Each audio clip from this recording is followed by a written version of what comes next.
Hello, my name is Tom Montalbano. My name is Atiba Booker, and we're the Money Team. And we're back. Hey Tom, so what is allocations and how actually does the process work? So allocations is a way that Temple student government can help provide funding to the different Temple clubs and organizations to help them be able to afford putting on the different events that they want to actually hold on campus. So we actually get money from Temple to throw on events? Yep, our budget was $117,000 this year.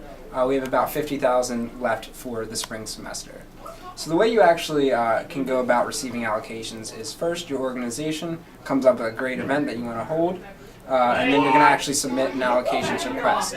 To do that, you're going to normally need either the president, the vice president, or the treasurer to go onto the AlConnect site, actually log on, find their membership page, and then click submit a purchase request. Now, if you don't see a finance tab that has a purchase request there for you, that means you're not a high enough officer in your organization. You would just tell your president, your vice president, or your treasurer to do that for you. Once you hit the purchase request, you just go through and you fill out all the different tabs. It's pretty self-explanatory as you go down, and then you submit the request. Make pretty good sense on how to actually fill it out? It actually sounds really easy. Can't wait to get started. Yep. Now, a question I do get a lot is, what happens after I submit the request? Does it just like go out into the internet? Like, what happens? So we receive the requests.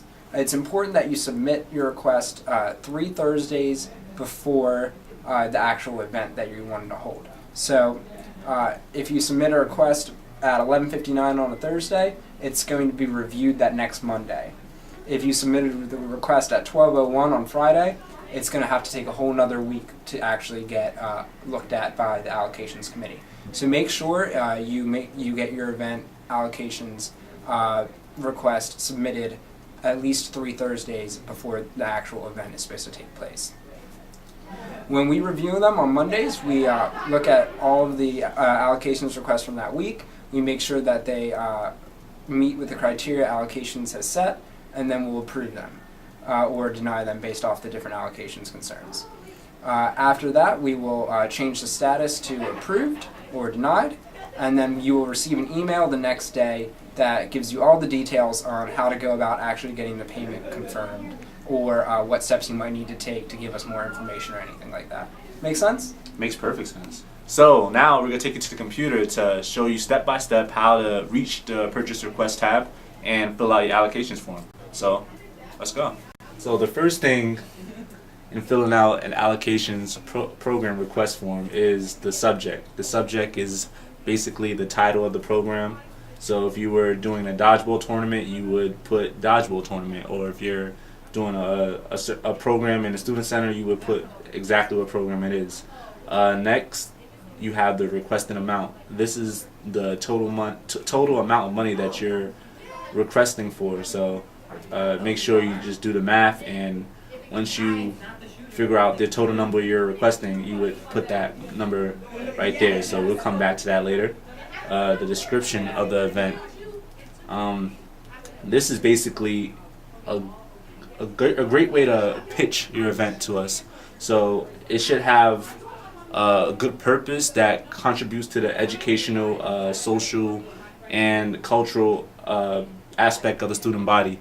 So the more information is usually the better.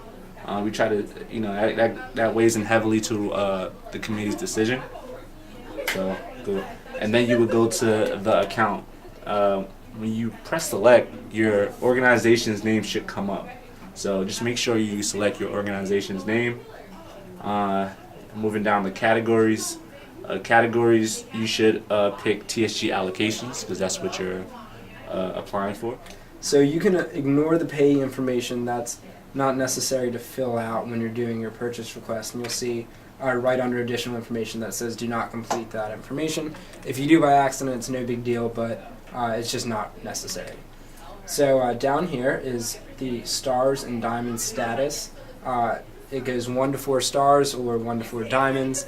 If you are a 1-star or a 1-diamond organization, you're eligible for $500. If you're anything above 1 star, you're eligible for $2,500. So going down more, we have the date and the time of the event. Make sure to just be as specific as possible when you fill that out. And then the program location. Remember, you can only have one event that takes place outside of Temple's campus, but it still does have to be in-state. But the majority of your events should be actually on Temple's campus. Right below it says, is the event open to everyone? One of the requirements to receive allocations is that the event is open to the whole Temple student body. So it is necessary for that to be approved that you click the open to everyone button. For group members and guests onlys, so that is where you would say if it was closed, but once again, it is mandatory that it is an open event. Is there an admission fee? So this is where you would indicate if you're charging at the door for entrance to your event or selling tickets beforehand or anything like that. It is important to note that we cannot allocate to any organization who's having an event that is for profit. So we can allocate you only up to where you would break even on holding your event, so that would be zero cost to you. But we would have to reduce our allocation if it was making it so that you were going to actually earn money on your event. Scrolling down a little more, we have honorarium, so that would be any kind of speaker. On the top portion, you would put the total cost of the speaker, like what he or she is charging you. Below, you would put the requested cost, so how much of that total speaker cost are you asking allocations to pay for. Right down one more box below, you have the honorarium information that you would fill out. Next is the competition and conference registration, so that would be your total cost for the first box, and then right below that would be what you're requesting. Now, conference registration is a little different from the rest of allocations. Each organization, if they're an undergraduate organization, is eligible for only $500 in conference registration fees. If you're a graduate school organization, you're eligible for $1,000. Right under that is the name of the conference or competition you wish to attend. Food. So for food, it works the same way, except usually you're going to have to be getting your food through Sodexo. So the way you'd go about this is you would submit a request to us with the food after you add up your total on Sodexo's website to see how much each line item of food is going to cost you. You submit and attach that sort of estimate into your request on Allocation's website, and then we would review it, and then pending its approval, you would send that approval email back to Sodexo, and then they would officially approve you for that food. Now, it is important to note that food costs can only be 50% or less of your total cost of your event. This is mostly because Allocations, its purpose isn't to just provide food for you guys to eat. It's supposed to have a good goal, a good mission in each event you have. So we only really allocate 50% of, or up to 50% of food costs for your event. Okay, equipment and room rental. This is where you will put the total cost after you've gone to your planning meeting with Alicia, the total cost of your room rental. You'll put the total cost and the requested cost that you're asking for. And of course, you'll put the department and company that you are renting equipment from. Usually will be student center operations. And in addition to that, you please upload your invoice that you received from Alicia during that planning meeting. Right under there, you'll see the upload file tab. Advertising, this is pretty straightforward. You will list your total cost of advertising, and under that you will list how much you're requesting of that total cost. And of course, under that you'll put details of what advertisements you need. So if you need money for a videographer or anything of that nature. Under that you have graphics media center, same thing, total cost, and under that you'll put your requested cost. You have to describe what type of items you need from the graphics media center.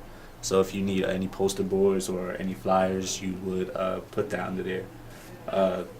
Moving down to supplies and decorations.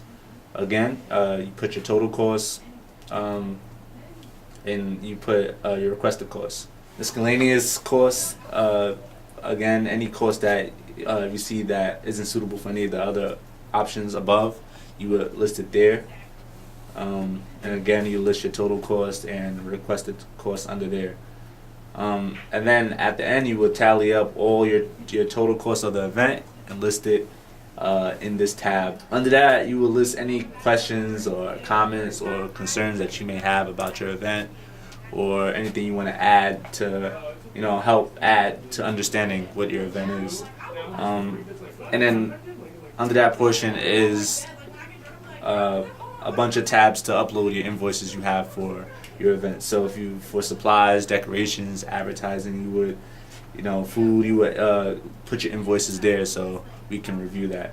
And then at the end, you would go back up to the top and tally up your requested amount, and then submit your form. And Again, I'm Tom Montalbano, I'm Atiba Booker. and we are the Money Team. And if you have any further questions, concerns, or you just want to learn how allocations can be utilized in an event that you have coming up, feel free to email us at tsgabc@temple.edu, or you can stop by the TSG office at any time. We're usually here. So, thank you. Thanks for watching. Peace.